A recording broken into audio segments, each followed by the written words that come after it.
Salam əziz şagirdlər. 8-ci sinifdə növbəti mövzumuz litosfer tavalары mövzusudur. Biz aşağı sinifdən bilirik ki, yer qabağı ilə üst mantiya birlikdə litosferi əmələ gətirir.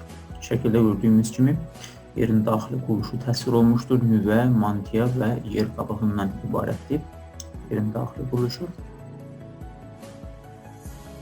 Bu təbəqə litosfer tavalары dediyimiz litosfer parçaları və yaxud hissələri adlanan ayrı-ayrı hissələrdən ibarətdir.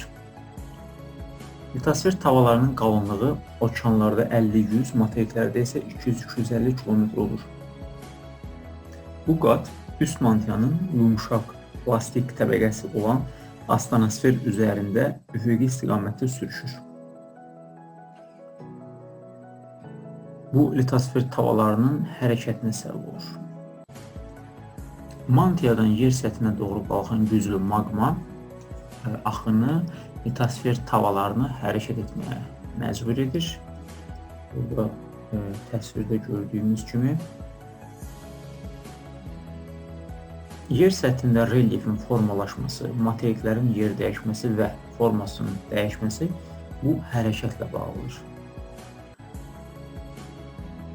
Bu təsvirdə də gördüyümüz kimi bu hərəkətlərə səbəb məhz dediyimiz proseslərdir.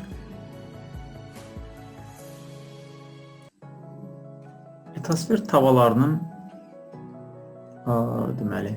xəritəsi təsvir olunub. Litosfer tavalары okean və materik tipli olmaqla bir-birindən fərqlənir.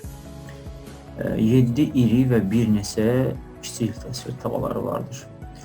Litosfer tavalarından Şimali Amerika, Cənubi Amerika, Afrika, Avrasiya, Hind, Avstraliya, Antarktida materik tipli litosfer tavalары hesab olunurlar. Yəni bunların içərisində həm materik, həm okean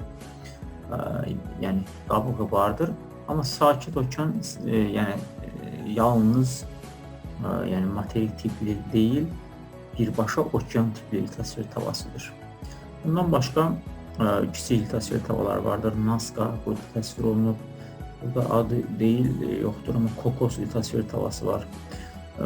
Sonra Ərəbistan yalnız materik tipli hesab olunan kiçik litosfer tavasıdır. Filippin litosfer tavası vardır burada.